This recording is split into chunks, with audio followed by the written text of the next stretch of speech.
ഞാനൊരു കാര്യം പറയട്ടെ, ഇന്ന് നടന്നൊരു സംഭവമായിട്ട് റിലേറ്റ് ചെയ്ത് പറയുകയാണ്. ഈ വാക്ക് പാലിക്കുക എന്ന് പറയൂലേ, സത്യം പറഞ്ഞാൽ അതുപോലെ ലൈഫിൽ ഇമ്പോർട്ടൻ്റ് ആയിട്ടുള്ളൊരു കാര്യം വേറെ കാണൂല. കാരണം നമ്മളൊരാടുത്ത് പറയുകയാണ്, ഞാനത് ചെയ്യാം, ഞാൻ വരാം, ഞാൻ എത്തിയിരിക്കും, 5-ാം തീയതി ഒരു ദിവസം ഉണ്ടെങ്കിൽ ഞാൻ ആ ക്യാഷ് തന്നിരിക്കും എന്നൊക്കെ പറഞ്ഞിട്ട് ഈ പറയുമ്പോഴത്തേക്കും നമ്മുടെ ഓപ്പോസിറ്റുള്ള അയാൾ ഭയങ്കരമായിട്ട് പ്രതീക്ഷിക്കും. അയാൾ ആ ഒരു ദിവസം കാത്തിരിക്കും, അത് ചെയ്യാമെന്നൊക്കെ പറഞ്ഞിട്ട്.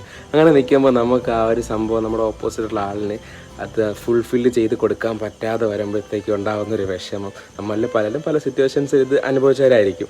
നെക്സ്റ്റ് പറയുന്നത്, നമ്മളെ കൊണ്ട് അത്ര ഉറപ്പായിട്ടും ചെയ്യാൻ പറ്റില്ല എന്നുണ്ടെങ്കിൽ അങ്ങനെ വാക്ക് കൊടുക്കല്ലേ. കാരണം ആ വാക്കിന് അത്ര വില. ഈ ചില റിലേഷൻഷിപ്പിൻ്റെയൊക്കെ ഒരു നെടുന്തൂടെന്ന് പറയുന്നത് ഈ വാക്കാണ്. എന്നിട്ട് അവസാനം അത് കിട്ടാതെ വരുമ്പോഴത്തേക്കും ഉണ്ടാകുന്ന വിഷമം ഒരുപാട് പേർക്ക് അനുഭവം ഉള്ളതായിരിക്കും. ഒന്നുമില്ല, ആദ്യം എന്നോടും പിന്നെ ഇത് കാണുന്നവരടുത്തും പറയാനുള്ളത്, നമുക്ക് അത്ര ഉറപ്പില്ല എന്നുണ്ടെങ്കിൽ വാക്ക് കൊടുക്കല്ലേ. ജസ്റ്റ് ഓക്കെ നോക്കാമെന്നോ ചെയ്യാമെന്നോ പറഞ്ഞിട്ട് വിടാം.